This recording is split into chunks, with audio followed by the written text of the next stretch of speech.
this is Dr. Do again. This video is outside of medicine, continue with the historical event or figures or dynasties. Today I'm going to talk about the literal development from the history. I previously mentioned from the Qing, the first dynasty start to unify the word and the written and also particularly the written word and also the currency, etc.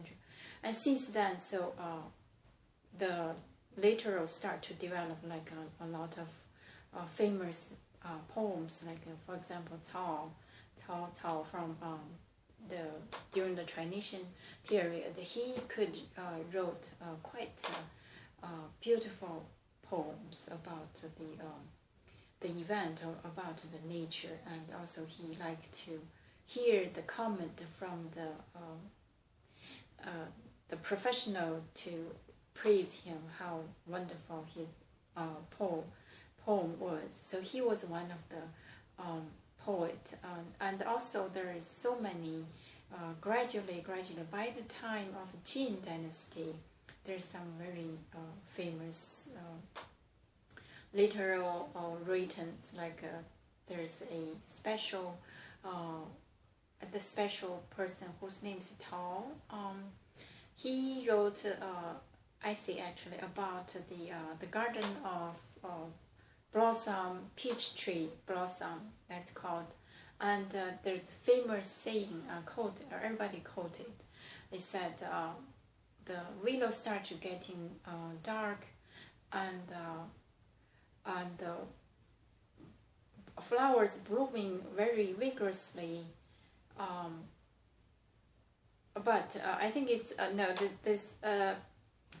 The saying is the end of the mountain, the end of water. Probably there's no way to get out, no exit, no way to get out, or no way to extend. But after passing that period, passing that time, passing that step, is the willow, shade of willow, and blooming of the flowers, and just another village of paradise. So this is a very famous, recorded, very well recorded literal masterpiece of that Yuan is his name. And also the calligraph started also from the Qing dynasty. Reaching to the dynasty of Tang, there's so many important literal writers, either poet or just the essay wrote essays. For example, one of them is last name is Li, first name is Bai. He was I think from currently probably located in the Shandong province, near where the sea, Yellow Sea, I think probably that area. And also he was very good in the literal. He even served the king, the emperor, and also the concubine Yuan in the palace, to drink all the time, to play around, to write the poem, to cheer them, to please them. And he had many famous writtens, like there's so many uncountable. Some of them are short, in a special format, some of them long, but still some of them even recorded the event. He left the palace. Eventually he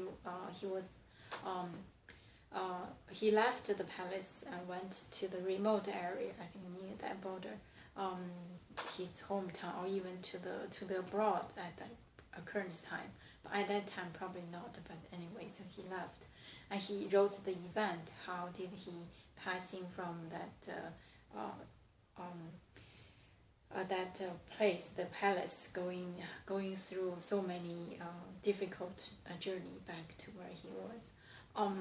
And in addition to this Mr. Li, there's another one, Du, or Du is his last name, first name is Fu. He was a little later than Li. Then he was also used to serve in the palace, and later on was also lost the position to be sent to the remote area. because his time, he's a little late.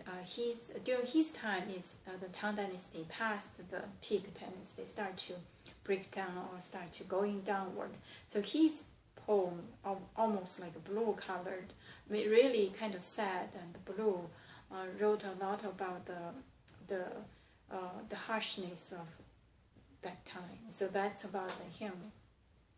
And there's another one. Last name is Bai, first name is Ji. I think he wrote essays instead of poem. He also is quite famous. He was quite late. There's a little overlay between him and the others, but he was quite late. So by the time he was also raised up as an official, but later on was sent away, because that's during that time a lot of people was selected as an official only by the writing skills, how they were good on writing. So they were kind of good on writing, but they do not know how to rule as an official. So that's probably why they were sent away eventually. So this is about there's some more in Tang Dynasty. By the Song Dynasty, there's some even more, especially along the Yangtze River area. That is where even the emperor could write a beautiful poem. So there are a lot of either famous poets or write the essays, or write the analysis of the thought or the opinion. So during this it's called the 8 famous in that Tang and Song dynasty. So these 8 people are very well known, with left the history kind of masterpieces. They're very unique in terms of the literal itself, and also the thought, and also the analysis of philosophy.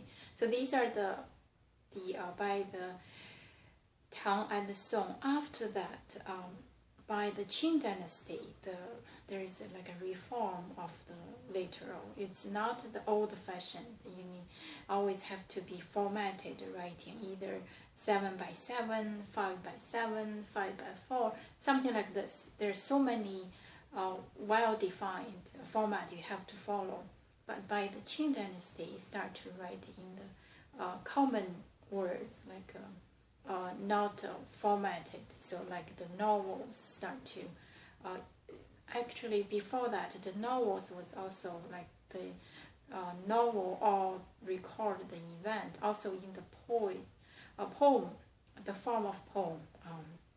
So that's kind of very challenged. But after the one getting to the Qing dynasty, like Cao about the dream of red chamber, or the legend of stone. So that's written in the form of just not a poem, but there's some poem, but not exactly the format of poem. So that is from the Ming and Qing dynasty. There are a lot of long novels, because the reform of the literal, instead of using the poem or very formatted poem form, they start to write like a novel with pages and just like the common language to express the event. Of course, there's some literal part. Still, it's different from nowadays writing, but still, it's a big change from the old-fashioned of formatted poem to the new way to write. So that is about the literal of the history. So basically important is from the Jin dynasty, start from Jin dynasty, and then Tang and Song, and then Ming and Qing. Those the progress of along with the reform of the literal writing. So up to the modern time, totally in the open form to write. So that is about today, and I thank you for watching. I will see you next time.